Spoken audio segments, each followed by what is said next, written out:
بسم الله الرحمن الرحيم. الحمد لله والصلاة والسلام على رسول الله وعلى آله وأصحابه ومن والاه. أما بعد، شيخ الإسلام قدس الله روحه ونور ضريحته در عقیده واسطیه در باب اثبات صفاتهای الله سبحانه و تعالی یک چند آیتها را ذکر کردند و گفتند که ما یعنی اهل سنت و جماعت الله سبحانه و تعالی را وصف میکنیم چگونه ای که الله تعالی خود را وصف کرده است. ما از پیش خود به الله تعالی یگان صفت اضافه نمی کنیم و یگان صفتی که الله تعالی ذکر کرده است و به خود وصف کرده است و انکار هم نمی کنیم. به صفتهای مخلوقات مانند هم نمی کنیم. بعضی انسانها شیخ الاسلام ابن تیمیه را جسمیه میگویند و پیروانشان را جسمیه. برای چی جسمیه؟ میگن به الله تعالی جسم اثبات میکند. حاشا، الله تعالی نگاه دارد که به الله سبحانه و تعالی جسم اثبات کنیم. خود کلمه جسم اثبات نشده است به الله سبحانه و تعالی، نفی هم نشده است. الله تعالی اثبات هم نکرده است، نفی هم نکرده است. الله تعالی نگفته است که الله تعالی جسم دارد حتی شیخ الاسلام اثبات کند. شیخ الاسلام اثبات نمیکنه هر چیزی که الله تعالی اثبات نکرده است و انکار هم نمیکنه هر چیزی که الله تعالی انکار نکرده است. گپ نمیزنن. برای چی؟ برای اینکه الله تعالی سکوت کرده است، هیچ چیزی نگفته است، بلکه گفته است که لیس کمثله شیء، مانند الله تعالی چیزی نیست گفته است. انسان ها اگر جسم داشته باشند مثل الله تعالی چیزی نیست، یگان مخلوق مثل الله سبحانه و تعالی نیست. این نفی مجمل است از جانب الله تعالی. الله تعالی وقتی که صفاتها را به خود اثبات میکند مفصلا به تفصیل بیان میکند، اما وقتی که نفی میکند مجملا نفی میکند. مانند الله تعالی چیزی نیست، به الله تعالی چیزی برابر نمیشود. الله تعالی شریک ندارد و همین گونه. و در این درسی که امروز برای شما شرح میدهیم، شیخ الاسلام رحمت الله علیه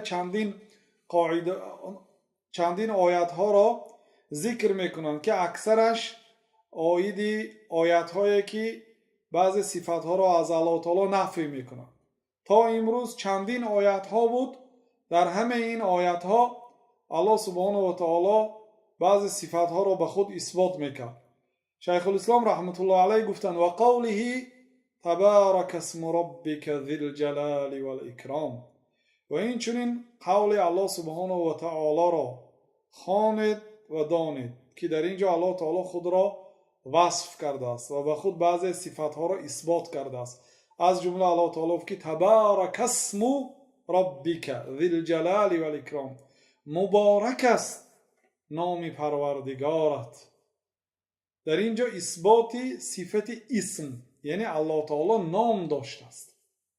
و دیگر این است که نام الله سبحانه و تعالی مبارک بوده است، با برکه است. واقعا اگر یک شتر یک تانینه را بسم الله گفته کشید، یک تان گوشت حلال است.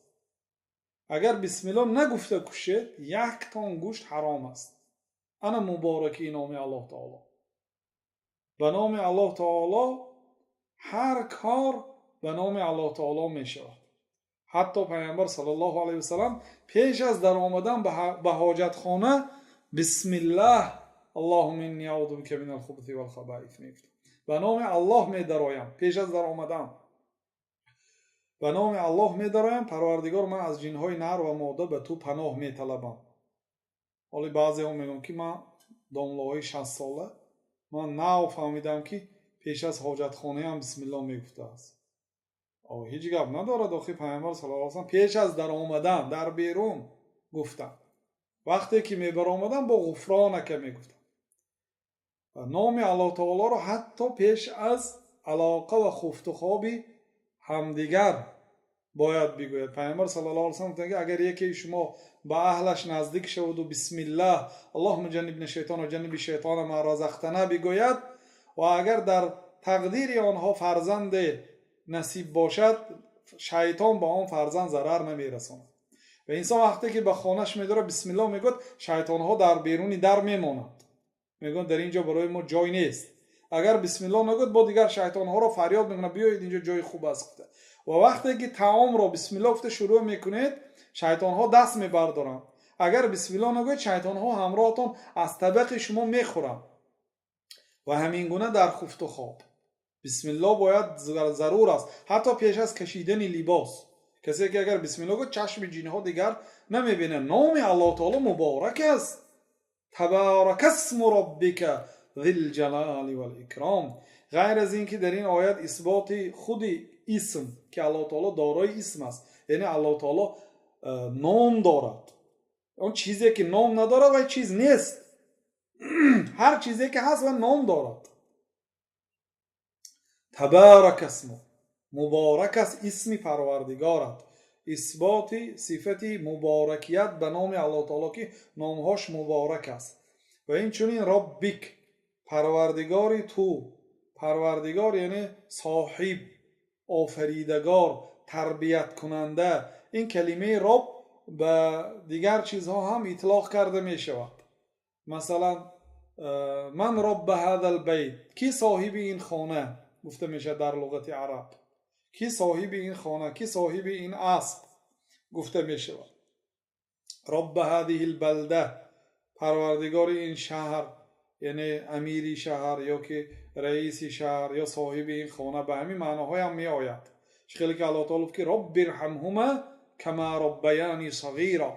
تو بگو ای فرزند آدم که پروردگارا پدر و مادری مرا رحم کن، چه خیلی که آنها مرا در خردسالی هم تربیت کردن. کما ربیانی، چه خیلی که پدر و مادرم در خردسالی مرا تربیت کردن. آنها هم پروردگار بودن، لیکن پروردگار ضعیف، پروردگاری که همه حاجتهای شما را نمیتواند روا کند. پروردگاری مثلا وفات کننده، پدر و مادرها از دنیا میگذرند. پروردگاری هست که بیمار میشه، یعنی پروردگار تربیت کننده اونجا. اما صفت پروردگاری با الله تعالی این صفت کمال است. پروردگاری تمام عالمیان است. الحمدلله رب العالمین. حمد به اون اللهی که رب عالمیان است، پروردگاری تمام عالم است. ابن کثیر چند قولها را آوردن و قیل با صیغه تمرید آوردن که 18,000 عالم گفته. عالم بی عدد است. عالم، عدد عالم را غیر الله تعالی کسی نمیدونه. عالم مورچه ها، عالم ماهی ها، عالم فرشته ها، عالم جن ها، عالم انس ها. همین گونه پروردگار عالم تربیت کننده و آفریدگار و سازنده تمام عالم است که این صفت خاص الله سبحانه و تعالی است. ذی الجلال والاکرام. الله سبحانه و تعالی ذات است که صاحب جلالت است، بزرگی است.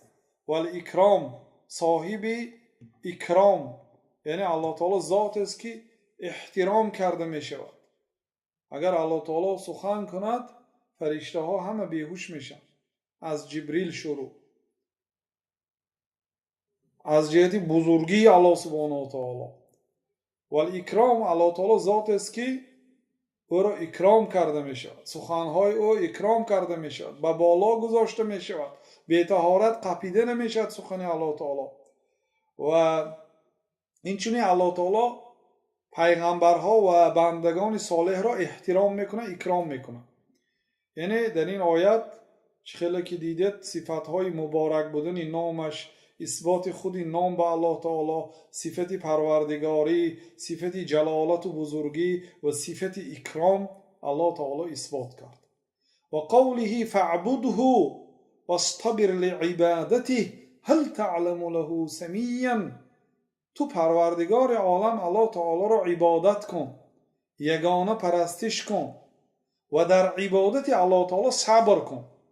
بله، عبادت تکرار شونده است. هر شب قیام اللیل است، هر روز نماز بامداد است، هر روز ذکر سحر هست، هر روز نماز پیشین هست. 5 وقت نماز هر روز تکرار میشه. هر روز باید ذکر کنید، هر روز باید عبادت کنید. واصطبر لعبادته، در عبادت الله تعالی صبر کن و با صبر وصیت کن دیگرها را. هل تعلم له سمیا. تو آیا یگان شخصی را میدونی که هم نام الله تعالی باشد؟ استفهام انکار، یک معنای سمیعاً هم نام، یعنی یگان شخصی را میدونی که نامش الله باشد؟ نه، ندارد. یا اینکه هل تعلم له سمیعاً، آیا یگان شخصی را میدونی که هم نام الله تعالی باشد؟ الله سبحانه و تعالی مثلا عزیز است، حکیم است و این نامش به خودش موافقت میکند. یکی از قاعده های بزرگ نام ها و صفت های الله تعالی که در درس اول یا دوم چند قاعده ها را گفته بودیم، یکی از قاعده های بزرگ در نام های الله تعالی این است که اسماء الله اعلام و اوصاف، نام های پروردگار عالم اعلام است، هم نام است هم صفت است. یعنی به همین نام الله تعالی نامگذاری شده است و هم به همین صفت هایی که همین نام دارا است الله تعالی موافقت میکند. این نمی که فقط یک نام گذاشتگی به نامش موافقت نکند، نه، نام الله تعالی به خود ذاتش و صفتهایش موافقت میکند. الله تعالی کریم است، واقعا کریم است. کریم کی؟ کریم سخی نیست. ترجمهش سخی این آدم است. سخی میدهد، یک چی امیدوار است در مقابلش، هیچ نباشد از الله تعالی امیدوار است که اجر دهد یا عوضی نیک دهد.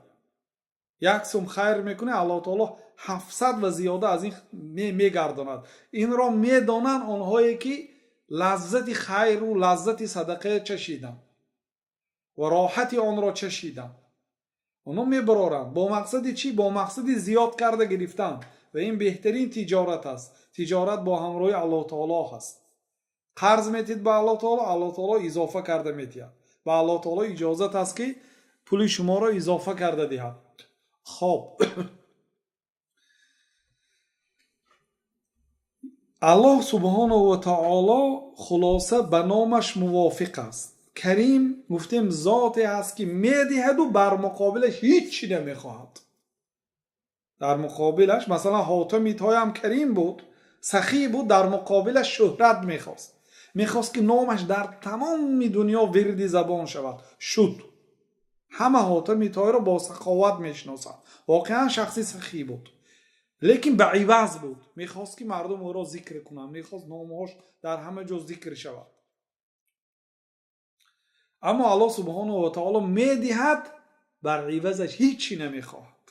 کریم است. خلاصه نامهایش به خود الله سبحانه و تعالی موافق است. شاید در بین بنده ها یگان آدم داند که نامش کریم است، از بنده های بخیلترین خلق الله تعالی باشد. یعنی نامش به اسمش به صفتهایش موافقت نمی کند. اما الله تعالی اعلام و اوصاف است. نامهایش هم علم است، با آن نامها شناخته میشد، هم وصفهای الله تعالی است. از هر یک نام صفت گرفته میشد. هل تعلم له سمیعا، آیا یگان هم مثل و مانند به الله تعالی را میدانی که به نامهایش و صفتهایش موافقت کند؟ نیست. استفهام انکار است. یعنی استفهام است، در اینجا الله تعالی سوال داده است، لیکن در ضمن سوالش رد کرده است که هم مثل و مانند ندارد. اینجا نفی صفتی هم مثل به الله تعالی. سمیون یعنی نظیر، برابر. ولم یکن له کفوا احد، و الله سبحانه و تعالی کف ندارد. کف چی است؟ کف یعنی برابر، در لغت عرب به معنای نظیر، هم مثل، مانند. الله سبحانه و تعالی ولم یکن له کفوا احد، و به الله تعالی کسی کف نیست، برابر نیست، نزدیک نیست، هم مثل و مانند نیست. در اینجا نفی مجمل است. الله تعالی مجمل کرده نفی کرد که یگان چیز در این دنیا به الله سبحانه و تعالی برابر و مانند نیست. فلا تجعلوا لله اندادا و انتم تعلمون. این نهی است. الله تعالی گفت که به الله تعالی نیدها قرار ندهید. نیدون شریک. پیامبر صلی الله علیه و سلم را پرسیدند که بزرگترین گناه چی است یا رسول الله صلی الله علیه و سلم؟ گفتند که ان تجعل لله ندا و هو خلقه. بزرگترین گناه این است که به الله تعالی شریک قرار دهی و حال آنکه الله تعالی تو را آفریده است. الله تعالی تو رو آفریده است لیکن تو دیگر کس پرستش کنی. حالا اگر دیگر کس اگر پدر گوید کسی غیری پدری خودش رو اگر پدر گوید دانسته لعنت کرده می شود. کسی که خود را به غیری پدرش نسبت دهد. حالا اون که یک مخلوق است. بعضی انسان ها فقط پدر است تمام. همین یک از وی رفتگی چیز همین علاقه کرده است تمام. همین که دیگه نه مادرش دیده است نه همین آدم ندیده. همین پدر است. اگر همین به خودتون نسبت ندید، آن آدمی که شما گرفته تربیت کرده و کلام کرده است همین به نسبت گناهکار میشید. باید پدری اصلی تون به نسبت دید. چی جایی اکن الله سبحانه و تعالی که انسان را آفرید است. وقتی که انسان را الله تعالی آفرید، انسان دیگر کس را عبادت و پرستش میکنه. بنابراین پیامبر صلی الله علیه و سلم در حدیث مثال زدن، گفتن که از همه بزرگترین گناه این شرک است. مثالش این است که یک آدم رفته از بازار برای خود یک غلام میخرد. غلام در لغت عرب به معنای عبدون، عبد این بنده، عبدالمطلب بنده مطلب، یعنی وقتی که بنده از بازار خریده میید همون بنده شما میشد، بنده شما میشد. بعد همون بنده را با چی مقصد خریدید؟ به همین مقصد خریدید که کسب داشته است، مثلا سرتراش است، خریده میبینید و بر تگی در نزد درت ها یک دکانی سرتراشی میکشید، میگید که اینجا کار کن، هر موضوعی که درآمد میکنی همش از آن من است، فقط از شما تعام دادنی همون غلامتان میرد خلاص، هر درآمدی که کرد به شما است. بنابراین غلامی که هنر دارد نرخش قیمت است. مثلا سرتراش باشه یا غلام علمدار باشد یا غلام پرهنر باشد یا غلام زیبا باشد، علل خصوص کنیزک نرخ و نواش قیمت میشه. پیر باشد کسل باشد اینا پگه بگه میمورد پولش صرف میشه. بنابراین نرخ های غلام های هم فرق میکرد. خلاصه بعد پیامبر صلی الله علیه و سلم گفتن که همون غلام شما خریده آمدید و وی مهنت کرده است و هر پولی که جمع میکند در آورده به همسایه میدهد. این است مثال آن بنده که الله تعالی او را آفریده است و او غیر الله تعالی را عبادت میکند، در عبادت به الله تعالی شریک قرار میدهد. الله تعالی که فلا تجعلوا لله اندادا وانتم تعلمون، به الله تعالی شریک ها قرار ندهید حالا که شما میدانید که الله تعالی یگانه است، شریک ندارد. در اینجا نفی صفتی ند شریک، یعنی الله تعالی وقتی که ما رو نهی کرد که شریک قرار ندهید، یعنی این دلالت میکنه الله تعالی شریک ندارد. و من الناس من یتخذ من دون الله اندادا یحبونهم کحب الله. آیت دیگری، از بین آدم ها شخصیت هایی هست که غیر الله تعالی برای خود شریک های قرار داده است، دیگر چیزها را برای خود اله گرفته است، معبود گرفته است، او را عبادت میکنه. یحبونهم کحب الله، آنها را دوست می‌دارند مانند دوست داشتنشان الله تعالی را. اینجا یک نکته است برادرای عزیز، واقعا ما در بین مسلمان ها بعضی مسلمان ها را شاهد شدیم که مثلا دعوای اسلام دارد، حتی نماز هم میخواند ولی الله تعالی را دوست نمیدارد. بله ظاهرا با زبانش میگوید من الله تعالی را دوست میدارم میگوید، لیکن یگان علامتی دوستداری در او دیده نمیشد. ببینه در اینجا الله تعالی مشرک ها را وصف کرده است که از بین انسان ها شخصیت های هستند که برای الله تعالی شریک ها قرار دادن و همون شریک هاشون دوست میدارن چه خیلی که الله تعالی را دوست میداشتن. آنها الله تعالی را هم دوست میداشتن، با شریک ها قرار دادن و این شریک های هم دوست میداشتن، با وجود همین اینها مشرک هستن، از دایره اسلام بیرون هستن، اینقدر محبت به الله تعالی داشتن. چه خیلی که پیامبر صلی الله علیه و سلم بعضی صحابه ها رو پرسیدن که کم اله تعبدوا، چند خدای رو پرستش میکنی؟ گفت که 7. کدام ها؟ گفت که 6 تا در زمین 1 تا در آسمان. بعد گفتن که در وقتی شدت، تنگی، مصیبت و مشکلی کدامش رو پرستش میکنی؟ گفت که آنه که در بالا است. گفتن که این 6 تایی که در زمین است ترک کن، همه یک تویی که در آسمان هوای عبادت کن گفتن. مقصد این است که نیدون شریک به الله تعالی شریک ها قرار می دادن. الله تعالی را اعتراف داشتن، می گفتن که آسمان ها و زمین ها و مخلوقات و موجود ها را الله تعالی آفریده است. خب برای چی این 6 نفری که در زمین از سنگ و از لای و از درخت خودت ساختی، با خودت نام گذاشتی، ای را عبادت میکنی؟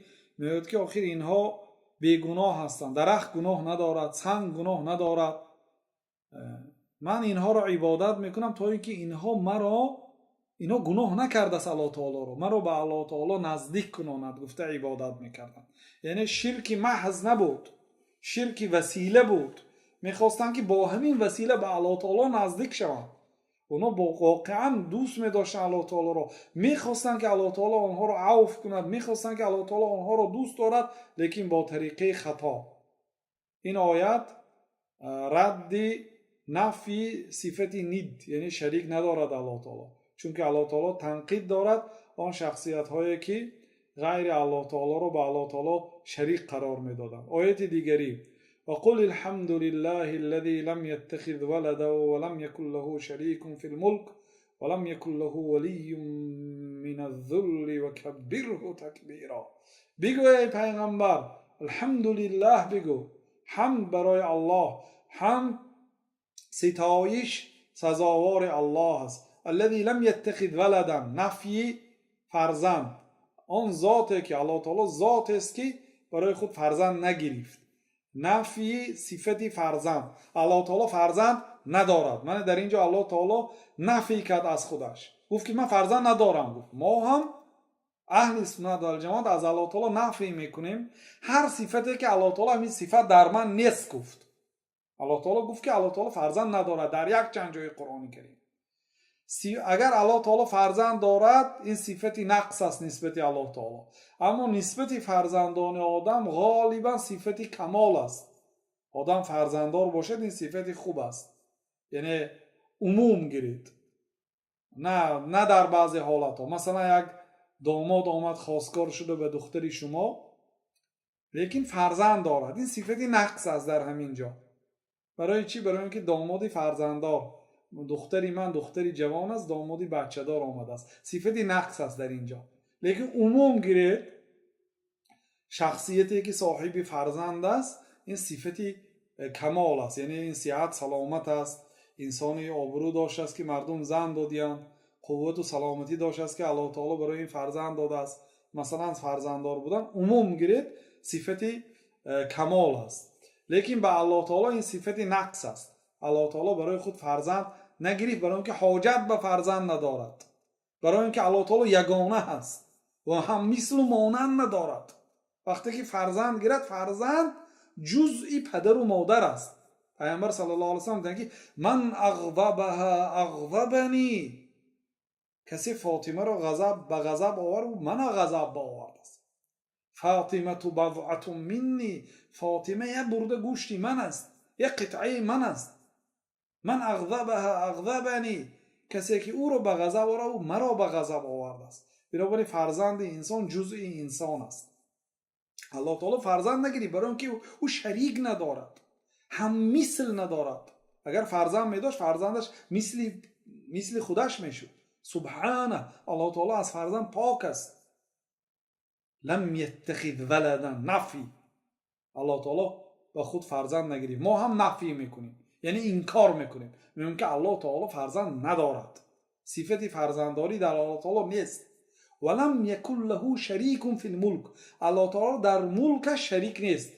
مثلا یک زواد دو کس خریدن و 10 کس شریکی شدن، شریک، یا ماشین دو کس خریدن شریکی، یا یک دکان دو کس خریدگی شریکی، یا 3 کس خریدگی، یا شرکت ها از همین کلمه شریک گرفته شده. چند نفر شریک میشد، سهم خود را میگذارد، بعد همون شرکت تشکیل میدهند. ولم یکن له شریک فی الملک، الله تعالی در ملکش شریک ندارد. تمام زمین و آسمان و مخلوقات و موجوداتی که در بالای آنها و بین آنها هست، همه آن از آن یگانه الله است.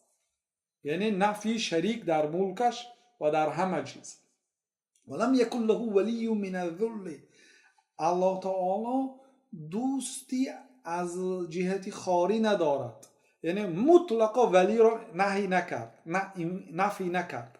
الله تعالی مطلقا از خودش صفتی دوست را انکار نکرد، چون که الله ولی الذین آمنو در جای دیگر در سوره بقره گفت که الله تعالی دوستی آنهایی که ایمان آوردند گفت. لیکن در اینجا ولی را از خود انکار کرد و گفت که الله تعالی لم یکن له ولی من الذل. الله تعالی از جهتی خاری و زاری برای خودش دوستی نگرفت. مثلا همین دولت ها، ببینید چند دولت ها به هم دیگر دوست میشن. برای چی؟ و شرطنامه ها میبینن در صورتی به من یگان دشمنی متجاوز حمله کردن، تو به من همراه شده مرا دفاع میکنی. یعنی حتی بعضی دولت هایی که به هم دیگر دشمن بودند، وقتی که دشمنی سوم پیدا شد، برای ایمن ماندن از خوف دشمنی سوم با دشمنی اولشان دوستی کردند. اینه میگوید که ولی من الذل، از جهت خاری دوستی کردن.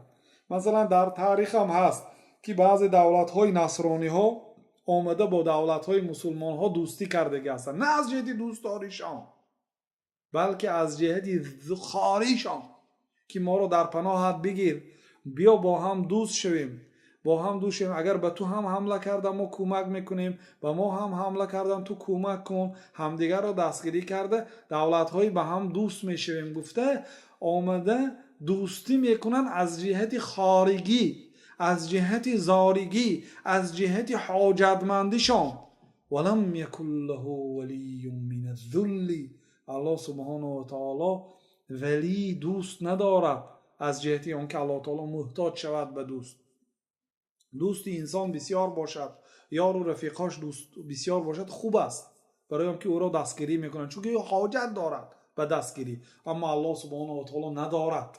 الله تعالی دوست ها گرفت است، برای خودش پیغمبرها، برای خودش مؤمنها را دوست گرفت فقط برای خیر و سخاوت و یاری، نه برای از آنها یاری پرسیدن. یا عبادی لو ان اولکم و آخرکم و انسکم و جنکم كانوا على اتقى قلب رجل واحد منکم ما زاد ذلك فی ملک شیئا. حدیث قدسی از در صحیح مسلم. ای بندگانم، اولینتان یعنی آدم علیه السلام، آخرینتان آن آدمی که پیش از قیامت به دنیا می آید و قیامت قایم می شد، انسکم و جنکم، انسان هاتان و جن هاتان، همه شما، اگر کانوا علی اتقا قلب رجل واحد، در این دنیا با تقوادارترین مرد دنیا کی باشد، همتان مثل او باشید. یعنی مثل حضرت محمد علیه السلام در دین و در تقوای و پرهیزگاری باشید. ما زاد ذلک فی ملکی شیئا، این در ملک من یک چیزی را زیاد نمیکنه. و اگر همه شما که افجری خلق الله، مانند بدترین خلق الله تعالی، فاسقترین و کافرترین خلق الله تعالی باشید، همتون، ما نقص ذلك من ملکی شیء، یعنی از ملکی من چیزی کم نمیکنه. الله تعالی به عبادت بندگان محتاج نیست، به هیچ چیز محتاج نیست الله سبحانه و تعالی. ولم یکن له ولی من الذل، الله تعالی دوست نداشت که از جهت احتیاجمندی به خود دوست گرفته باشد. و کبره تکبیرا، الله تعالی را بزرگ شماریدنیه. الله تعالی الله اکبر بگو، الله اکبر و کبیرا بگو. الله تعالی را در قلبت، در زبانت، در وجودت از همه چیز بزرگ و کلان شمار. در اینجا نفی صفت فرزند و نفی شریک و نفی دوستیه که الله تعالی از احتیاجمندیش به خودش دوست گرفته باشد ندارد این خیل چیزا. و کبیره تکبیران، الله تعالی را بزرگ شمار چون که او ذات بزرگ است. اثبات صفت بزرگیت به الله تعالی و نفی یک چند صفت هایی که در بالا گذشت. یسبح لله ما فی السماوات و ما فی الارض له الملک و له الحمد و هو علی کل شیء قدیر. آیت دیگر الله تعالی را تسبیح میگوید آن چیزهایی که در آسمان ها هست و آن چیزهایی که در زمین هست. تسبیح میگوید یعنی سبحان الله میگوید. الله تعالی پاک است میگوید. از چی پاک است؟ از عیب، از نقصان، از صفاتهای کمبودی الله سبحانه و تعالی پاک است. از هر یک وصفی بدی که مشرک ها، کافرها الله تعالی را وصف کردن، الله سبحانه و تعالی از وصف آنها پاک است.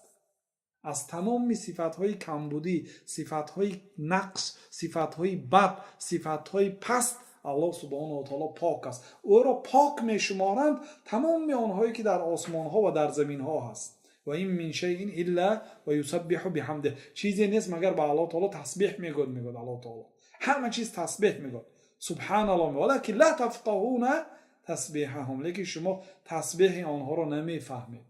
سبحان الله گویی مخلوقات دیگر را، حتی جمادات، پردمیت ها، گیاه ها، حیوان ها، همه به الله تعالی تسبیح میگن. له الملک، ملک از آن الله تعالی است، اثبات صفت ملک. و له الحمد، حمد و ستایش. حمد کلمه ای که هم در حالت خرسندی هم در حالت مصیبت گفته میشد. همه حالت برای او حمد گفته میشد. این کس نیست دیگر که همه وقت رحمت گویید، زندم رحمت گویید و تیدم رحمت گویید، نیست این کس. بنابراین حمد از آن الله تعالی است. له الحمد و له الملک و له الحمد.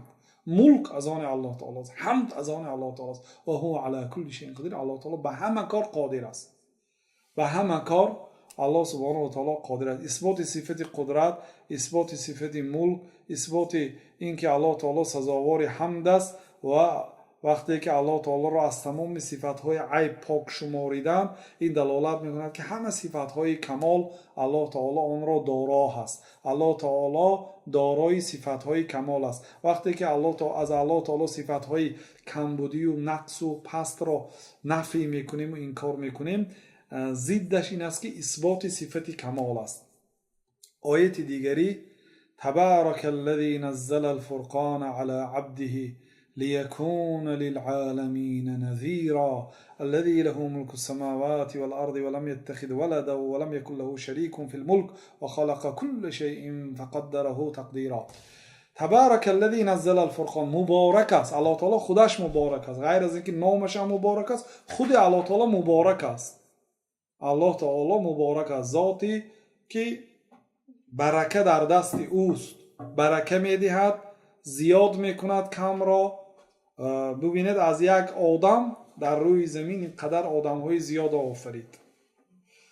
مبارک است الله تعالی، آن ذاتی که قرآن را نازل کرد. اینجا به لفظ فرقان آمده است. یکی از نام های قرآن کریم فرقان است.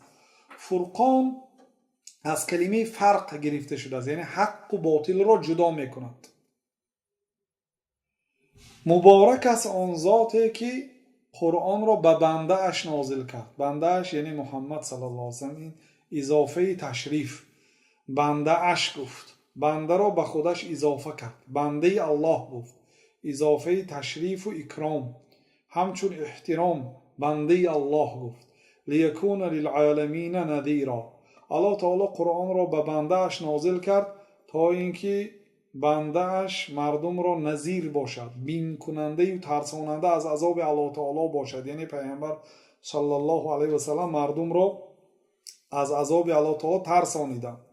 الذی له ملک السماوات والارض، الله تعالی ذات است که ملک آسمان ها و ملک زمین ها از آن الله تعالی است. اثبات صفت ملک، هم میگوید که همین اسب از آن کی است؟ از آن فلانی. اثباتی انا همین ملک به فلانی. وقتی که میگوید که ملک آسمان ها و زمین ها از آن الله تعالی است، اثبات صفت ملک به الله تعالی هست. ولم یتخذ ولدا ولم یکن له شریک فی الملک، الله تعالی ذات است که فرزند نگرفت. نفی فرزندداری، انکار آن که الله تعالی فرزند ندارد. ولم یکن له شریک، الله تعالی شریک ندارد در ملکش و در عبادتش هم ندارد، لیکن مردم قرار دادند. و خلق کل شیء، الله تعالی همه چیز را آفرید. اثبات صفت پرور خالقیت، الله تعالی آفرید است همه چیز را. فقدره تقدیرا، وقتی که همه مخلوقات را آفرید بعد آنها را تقدیر، اجل گذاشت. و هر یک مخلوق اجل گذاشت. وقتی که هر یک مخلوق را اجلش که فرا رسید بعد نیست و نابود میشه. اثبات صفت خلق به الله تعالی. ما اتخذ الله من ولد وما كان معه من اله اذا لذهب كل اله بما خلق ولعلى بعضهم على بعض سبحان الله عما يصفون عالم الغیب والشهادة فتعالى عما یشرکون. آیت دیگری الله تعالی میگه که متخذ الله من ولد، الله تعالی برای خود فرزند نگرفت. برای چی این گپ ها رو بارها گفته ایستاده است؟ برای اون که یهودا گفتن که عزیر ابن الله، عزیر بچه الله است، پسر الله است. و قالت النصارى المسیح ابن الله، نصرانی ها گفتن که مسیح پسر الله است. و عرب ها گفتن که فرشته ها دختر الله است. نعوذ بالله. متخذ الله من ولد، الله تعالی برای خود فرزند نگرفت. و ما کان معه من اله، همراهی الله تعالی دیگر الهی نبود، دیگر ذاتی نیست که پرستش کرده شود، سزاوار عبادت و پرستش باشه. اذا لذهب كل اله بما خلق، اگر در این عالم غیر الله تعالی باید خدای دیگر میشد، باید الهی دیگر میشد، ذاتی که سزاواری پرستش میشد یکی دیگر. اذا لذهب كل اله بما خلق، هر یک اله یکی از صفاتش اینکه خلق کردگی است. من الله تعالی ما را آفرید، زمین ها را آفرید. اگر فرزن، الله تعالی مثال عقلی آورد، فرزن اگر در این دنیا دو اله میشد، غیر الله تعالی با دیگر اله میشد، هر یک اله به آن چیزی که خودش خلق کرده است به بالای دیگریش کلانیگری میکرد.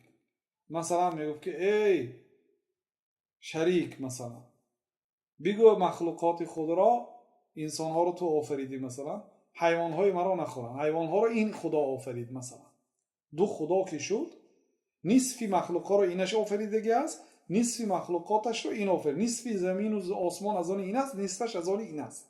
این فرزن. اگر هم خیلی میشد هر دو خداها با همدیگر جنگ میکردن، میگفت که آیا انسان هایی که تو آفرید، گاو و گوسفند هایی که من آفریدم خورده است، بگو نخورد. اینش میگه که گاو و گوسفندای تو علف هایی که من آفریدم خورده ایستاده است. مثلا آن یکی خدایی که مثلا کوه آفریده است، میگه که زمین، میگه از بالای زمینت کوه من میگیرم تا اینکه زمینت ملایم شود و دیگه مردمت راه گشته نتونن. مثلا یا گفت که آفتاب من نمیبرارم برای آنکه مثلا آفتاب از آن من است، من نمیخواهم با یعنی چه خیلی که بعضی دو دولت ها با همدیگر جنگ کنن، همدیگرشون تحریم های اقتصادی میکنن و گازشون رو نمیتین و بنزینشون رو نمیتین برای اینش عذاب دادن، همین خیل میکنه. الله تعالی میگه که اذا لذهب كل اله بما خلق ولعلى بعضهم على بعض، بعض خداها بالای دیگر خداها کلانیگری میکنن. این میگه من فلانی آفریدم، من فلان چیز آفریدگی هستم و این همدیگر جنگ و جدال میکنن. در دیگر آیات هم که لو کان فیهما آلهة الا الله لفسدتا، اگر در این زمین و آسمان ها غیر الله تعالی با یک الهی دیگر میشد، زمین و زمان ویران میشد. این دلیل عقلی است برادران برای اثبات الله تعالی. این رو در نماز تراویح یک جا شدیم، بعد 4 رکعت یک آدم امر معروف کرد، بعد میگه تمین اثبات وجود الله تعالی رو گپ زده است که الله تعالی هست. برگ بین، نغز برگ به نگاه کن، وقتی که این برگ به نگاه میکنی قدرت الله تعالی رو میفهمیم. فلسفه در آمده است. بعد من گفتم که اصلا به مسلمان ها اثبات صفت الله تعالی شرط نیست. چخیلی که آفتاب بودنش دلیل در کار نیست، برای اثبات هستی آفتاب دلیل لازم است؟ لازم نیست. همه بچهش میبینه تمام. هستی الله تعالی روشن‌تر از آفتاب است، بنابراین حاجت نیست که الله تعالی رو به مردم اثبات کنی. اگر در کار شاید الله تعالی آیات‌های بسیار عقلی، اگر عقلی فهماندنی باشی، آیات‌های بسیار آورده است مانند همین. منو ببینید، اگر در این عالم غیر الله تعالی با دیگر اله میشد، اله ها به همدیگر کلانیگری میکردند، به همدیگر جنگ میکردند و زمین و آسمان ویران میشد. سبحان الله عما یصفون. الله تعالی پاک است از آن وصفی که مشرکا الله تعالی رو وصف میکنن. فرزند دارد، و فرزند داشته باشه شریک است، الکی میراث خور است. سبحان الله عما یصفون. پاک است از الله تعالی از آن وصفی که مشرکا الله تعالی رو چنین وصف میکنن.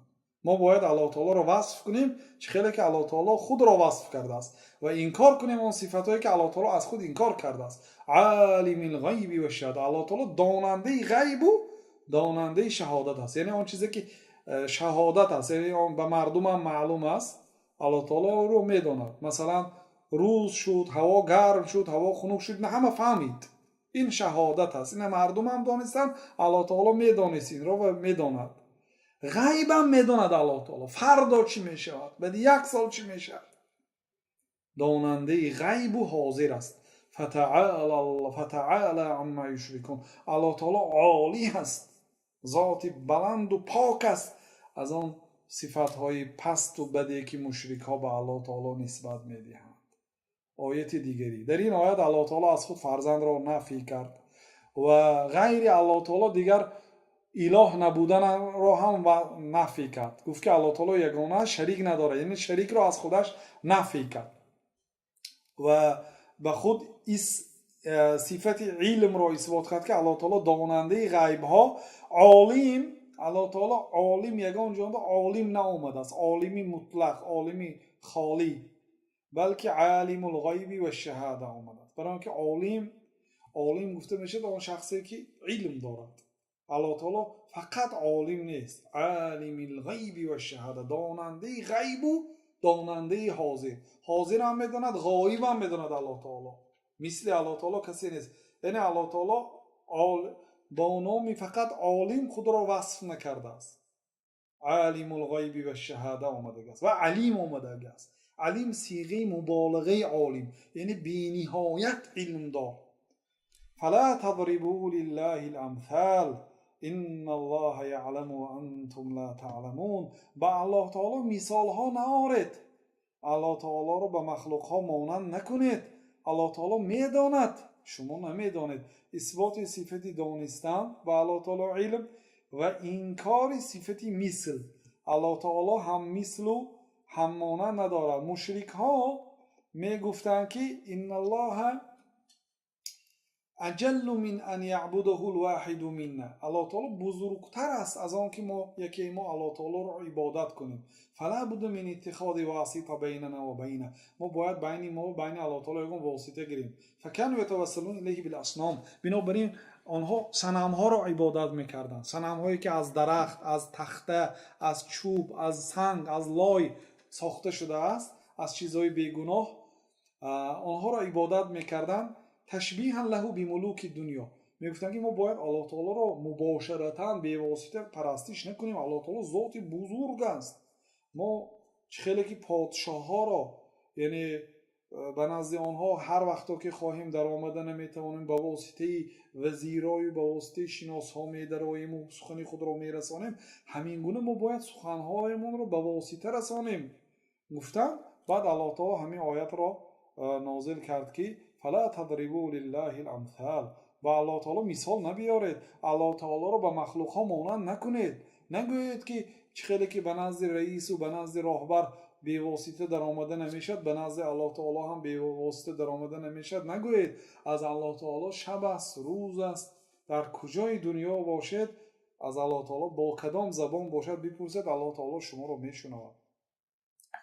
آیت دیگری که با همین آیت صحبت را به خاتمه میرسانیم، الله تعالی میگوید که قل انما حرم ربی الفواحش ما ظهر منها وما بطن والاثم والبغي بغیر الحق وان تشركوا بالله ما لم ينزل به سلطانا وان تقولوا على الله ما لا تعلمون.